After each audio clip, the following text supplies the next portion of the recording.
So you want to own a ranch. Wide open land, cattle grazing under a big sky, a life that looks like it belongs on a postcard. No cubicle, no commute, just you, the herd, and thousands of acres that are entirely yours. Owning a ranch is sold as the ultimate escape from the ordinary economy.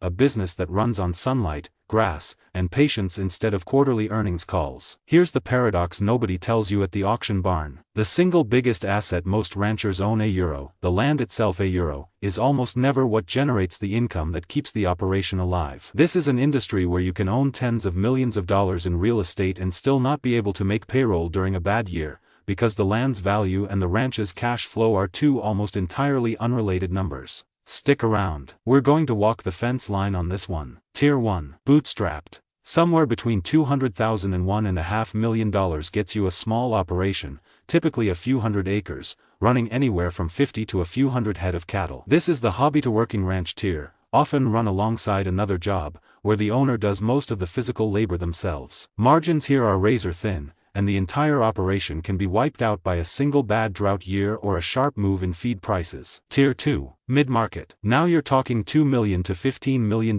for a working cattle ranch running 1,000 to several thousand acres, with a real cow-calf operation generating steady annual income from selling calves into the market each year. This tier requires enough scale to justify hired hands, real equipment, and the infrastructure, fencing, water systems, working pens, that a serious operation needs. It's also the tier where most ranching families actually make their living, and where every decision is a bet on cattle prices a year or more before the animals are even sold. Tier 3. Institutional. $20 million and up for large-scale operations spanning tens of thousands of acres, often owned by wealthy individuals, investment funds, or family trusts more interested in land appreciation, tax structure, and legacy than in annual cattle profits. At this tier, the ranch itself often runs at a break-even or even a loss on paper, because the real return isn't the cattle. It's the land underneath them, held for decades, financed by people who don't need the operation to turn a profit every single year. Notice the pattern climbing through these tiers. At the bottom, survival depends entirely on the cattle operation working. At the top, the cattle operation barely needs to work at all, because the land itself is doing the heavy lifting. Ranching is one of the only industries where the businesses that need to be profitable the most are the ones with the thinnest margin for error, and every acre of rangeland can only support so many AUMs before the grass gets overgrazed and degrades, sometimes permanently. Stock too many cattle on the land and you're borrowing against next year's grass to feed this year's herd, a debt that eventually comes due in the form of bare dirt and collapsing carrying capacity for years afterward. The second number is the cow-calf spread, the gap between what it costs to maintain a breeding cow for a year and what her calf sells for at market. This spread can swing wildly based on drought, feed costs, and cattle futures prices set on exchanges thousands of miles from the ranch. In markets the rancher has no influence over whatsoever. A rancher can do everything right, healthy herd, good grass, low death loss, and still lose money in a given year purely because the futures market moved against them the week their calves went to auction. Here's the counterintuitive fact that violates normal business logic. During a drought, when grass disappears and the smart long-term move would be to hold on to a strong breeding herd, ranchers are often forced to do the opposite,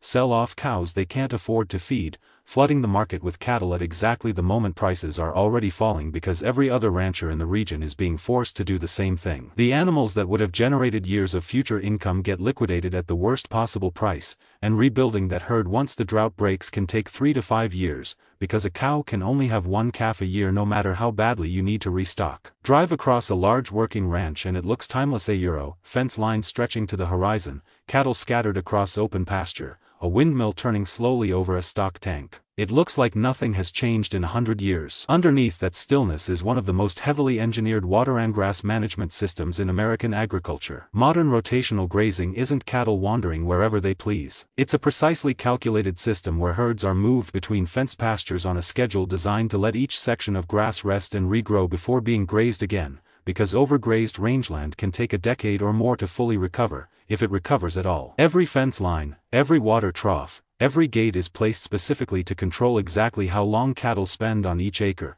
turning what looks like an old-fashioned pastoral scene into a carefully managed rotational system running on a spreadsheet somewhere in the ranch office. But there's a liability baked into the land itself that most buyers never model correctly: water rights. In much of cattle country, owning the land does not automatically mean owning the water beneath or flowing through it. Water rights are frequently a separate legal asset, tied to historical usage dates under a system where older claims often take priority over newer ones regardless of who currently owns the surface land. A rancher can own thousands of acres outright and still be legally forced to let the water that crosses their own property flow downstream to a neighbor with a more senior claim, especially during a drought when every gallon is contested by the land without carefully verifying the water rights attached to it, and you can end up owning beautiful, worthless grass with no way to keep a herd alive on it. And there's a second hidden cost that rarely gets modeled honestly: property tax exposure tied to land use classification. Many states offer significantly reduced agricultural property tax rates specifically to keep working ranches economically viable,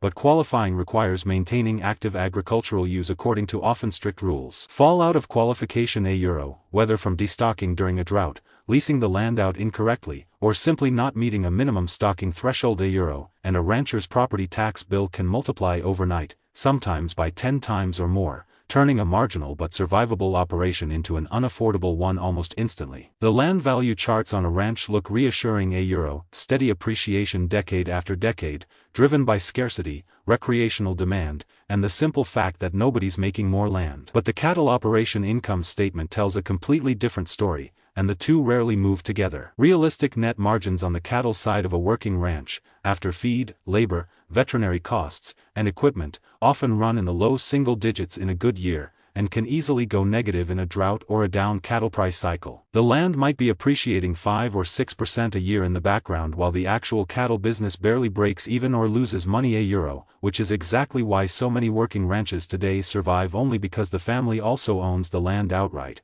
with no mortgage payment forcing the cattle operation to cover both its own costs and a loan. The XIT Ranch tells the classic over-leverage story. Financed in the 1880s by a British investment syndicate in exchange for building the Texas state capitol, the ranch grew to over 3 million acres, one of the largest cattle operations in American history. But it carried enormous debt from the start, financed by foreign investors expecting steady returns from an operation exposed to droughts, collapsing cattle prices, and the brutal winters of the late 1880s that killed cattle across the plains. As profits failed to match what the debt required, the syndicate began breaking up and selling off the ranch piece by piece, and within a few decades one of the largest cattle empires ever assembled had been dismantled entirely: €, not because the land stopped being valuable, but because the debt used to build the operation couldn't survive the cattle business's brutal cash flow reality. A very different kind of failure hit ranchers across the southern plains in 2013, when Cargill permanently closed its major beef processing plant in Plainview, Texas, citing a shrinking regional cattle supply after years of severe drought. Ranchers throughout the area had built their operations around delivering cattle to that plant,